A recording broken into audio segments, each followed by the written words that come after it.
So looking at, this last year we spent a lot of time looking at careers and, and how do we connect schools with education. And, it made me kind of look back at my history and my family. I'm one of five. I'm the last child. There's a big gap, so depending which family member you talk to, I'm a blessing or a mistake. But for four of the five, it was you're going to college. That was the plan. My sister, who did not go to college, went into career tech, started her own business, and has been very successful. My pathway went through college, the traditional route, and luckily it worked out because I had no plan B. I would lie if I said I was the best college student in the world. And most of my experience, and really how I got into my career, was through work experience. I started in newspapers in high school, and because of that work experience is what helped me have a successful career. And so I never really thought about that until I've been talking to students. And talking to students who, school isn't necessarily their motivation, but they go to work every day. They have a part-time job and they've never missed a day of work. But you talk to their counselor and they're like, yeah, they don't show up to school, but they're showing up to work. And how do we make sure then we can connect those students to those careers? And how do we, my sister, who has been very successful still to this day, thinks a little less of herself because she doesn't have a college degree. And she's happy, successful, but there's still that one stigma.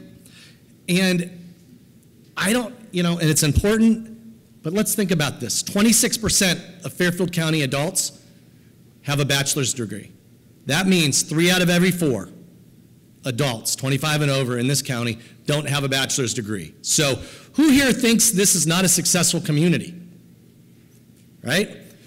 Who here thinks that they have not been successful? This is saying if college is the letter of success, that 3/4 of our residents aren't successful. Yeah, we have a pretty darn successful community, right? So this is that mindset. Canal Winchester did a survey, and Sean, your students are very honest, by the way. I love those numbers. They did a survey in last December, and it was like 93% of their high school seniors said they're going to college. And they're like, no, you're not. But that's that mindset.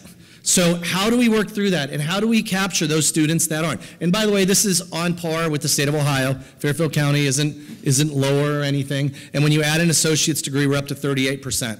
So, we have an educated workforce, but we still have room to grow. 93% of our high school students, by the way, graduate high school. Way better than anything else in Ohio. So yay to all of the schools. And it's pretty consistent across the school districts. But less than 2/3 actually go on to college within 2 years of graduating high school. So what happens to all these people? And out of those that go to college, 41% don't graduate. So that leaves us with 38% of those high school graduates, which by the way matches exactly what our average education here is in Fairfield County. 38% of those high school graduates that within 6 years have a 2-year or 4-year degree. Is this failure? I don't think so. But failure is, what do we do with these? What do we do with this gap? What do we do to make sure that these students or former students are finding that career path? And that is what schools have been working on and businesses have been helping with in this last year with this career readiness program that Sean referenced earlier. So why do we have this gap? This shows in 1982, less than 60% of parents expected their children to go to college. It's now 92%. That was in 2010. It's probably higher now. So once again, this isn't, college isn't the path to take, but we got to be realistic that it's not the only path. And if 92% of parents are assuming their kids are going to college or nothing else, then where's that plan B?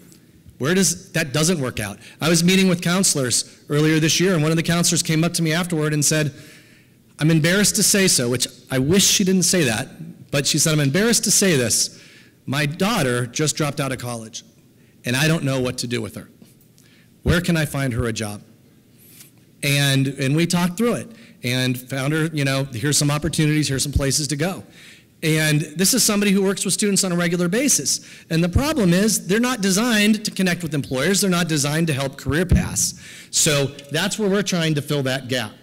So career tech schools. We've got 2 good career tech schools in this county.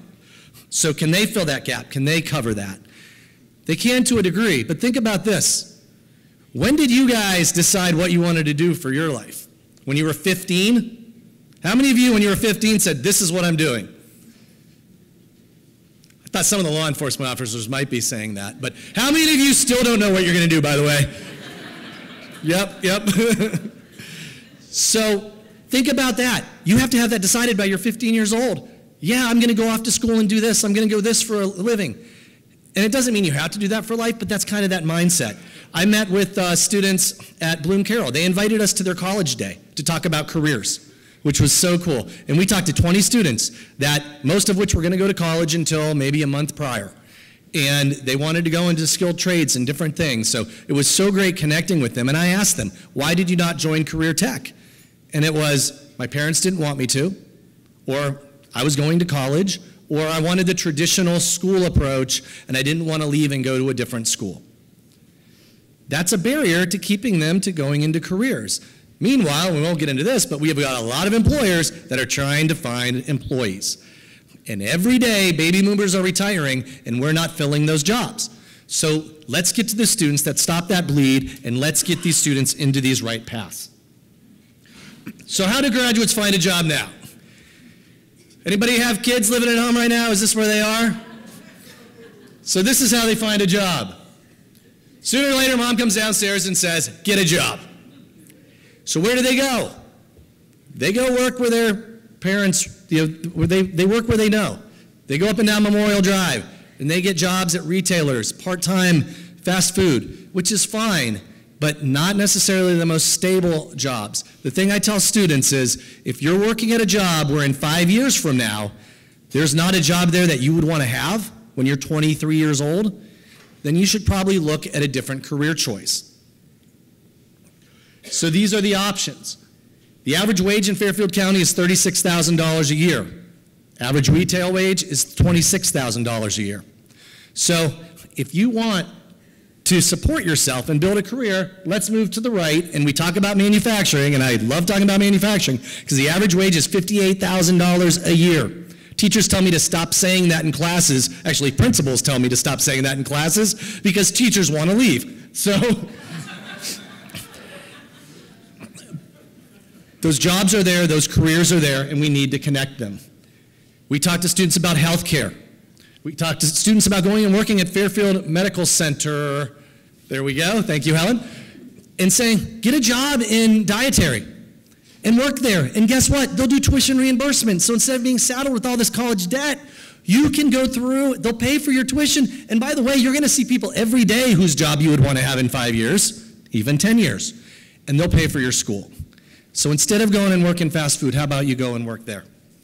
Manufacturing, construction, and skilled trades. Michael Linton will tell you they've got a great apprenticeship program. They will hire people at Accurate out of high school and train you. It's like furthering your education and getting a job. Construction and sales jobs too. So here's one of the pathways we talk to students about. You can be a home health aide right now, making about $10 an hour. You can go and get an STNA. You'll make $2 more an hour. You can get an associate's degree and go to OUL. You know, $5,000 a year basically, and now you're making up for that in 1 or 2 years in pay by moving up to these positions, and then you can be a bachelor's degree. So we're telling students that maybe aren't thinking about going to college, go into the career and build your education. Kind of build that up so one day you'll be with a bachelor's degree. I was in Fairfield Union, I was talking to a student, and he said, my mom is a nurse. Not the best story. Fairfield Medical Center paid for her to become a bachelor's, to get a bachelor's, and then she left and went to Ohio Health.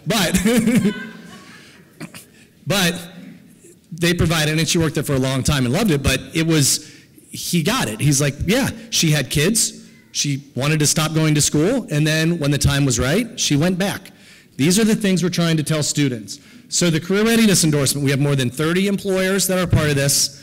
We have the Career Expo, which we'll talk about more in a second, but it's on April 4th. It's next Thursday, and I'm asking everybody to share this. Get students there, get kids there, family, kids. You see a kid walking down the street, yell out the window and tell them to go, because we have 56 employers that are going to be at this event, and they have jobs for students with high school diplomas. We have 36 students signed up right now. Now, granted, that's just signed up, so some will still show up, but schools have been sharing it, schools have been pushing out. Please, April 4th, we're doing it at night because we want parents to be there with the students to help them make these decisions. And some schools are actually using this career readiness endorsement to go toward graduation requirements. So now, with the career readiness endorsement, here's how you find a job. Instead of waiting until they're sleeping on the couch downstairs and you're yelling at them to go get a job, while they're in school, they can prove that they're ready for the workforce. They'll meet with employers while they're in that controlled environment of school. They can receive the endorsement that shows they know how to work. They can receive a job offer, graduate, and start a career. How does college work?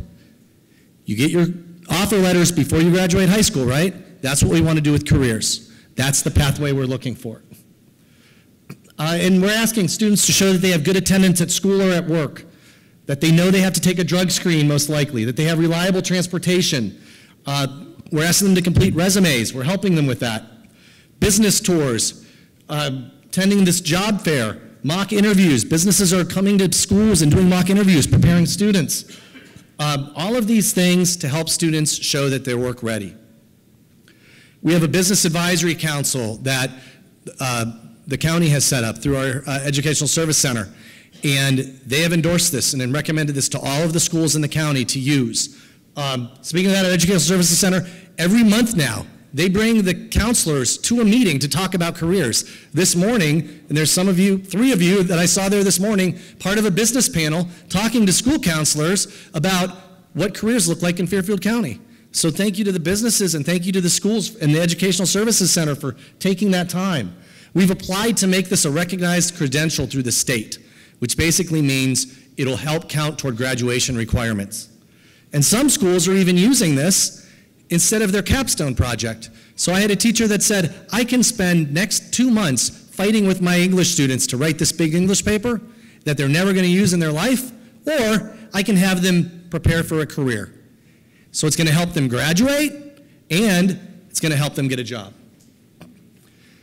So some things that we learned, tying it to graduation requirements is huge because that's that extra push for students to get involved. The students, not shockingly, as the school year keeps going, they keep going, oh wait, maybe I do need a plan. So we're getting more and more interest. Schools identifying the students, like what Bloom Carroll did, where they had 20 students that they knew weren't going to college and brought them into a room to meet with us. That's a benefit. And I want to give a shout out to Renee Tice, who came out of retirement for this mission. Wave, Ray, stand up. I want you to stand up.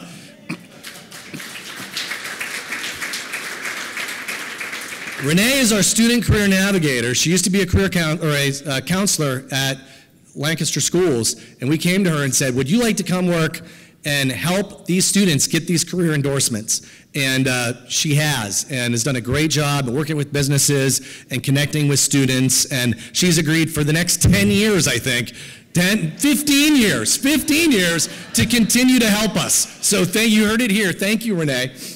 And just helping businesses be prepared, because just as students aren't prepared, businesses aren't necessarily prepared to come talk to students. So this next year, this is our first year, and Steve keeps reminding me that, this is the first year. But next year it'll be better, and just more planning, more businesses involvement. But like I mentioned, we have 56 businesses next Thursday. I don't care, we say juniors, seniors, any high school students, anybody looking for a job, bring them to this. Send them there. I'll pick them up and drop them off if need be. And you have flyers there. But this is what I want this to look like. We fill the gaps for all of those students that don't graduate college or that don't go to college, and we fill them with careers. And we fill them with careers here in Fairfield County.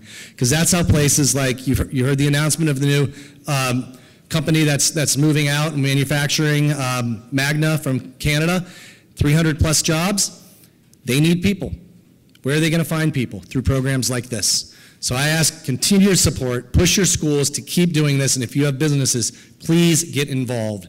I thank the businesses, I thank the Chamber for inviting me again, and I especially thank the schools, because you know what? The career stuff doesn't show up on any of their report cards. They don't get like a big kudos from the state for the career stuff. They do it because it's the right thing, and I appreciate that the schools in this county are taking that step.